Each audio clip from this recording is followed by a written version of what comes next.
غزل مطلب ده چې خاطر او مدارونه بلا ډیر شو چې خاطر او مدارونه بلا ډیر شو د آشنا نزاکتونه بلا ډیر شو او ستا په زنه چې خالونه بلا ډیر شو ستا په زنه چې خالونه بلا ډیر شو زما زړه باندې داغونه بلا ډیر شو او خپې پویما چې سبه دې جوړیږي خپې پویما چې سبه دې جوړیږي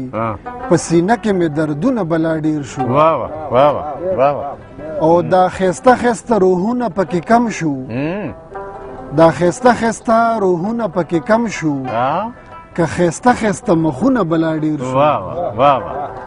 او بیا یو ښکلی د بڼو لاندې مسکی شو بیا یو ښکلی د بڼو لاندې مسکی شو بیا مې زړه کې غورځنګونه بلا ډیر شو او تش لاسونه رقیبان بې پته یار تش لاسونه رقیبان بې پته یار چار چاپیره محاذونه بلا ډیر شو او اوس د ښکلو تواضع نشي کولی اوس د ښکلو تواضع نشي کولی اوس انور باندې کارونه بلا ډیر شو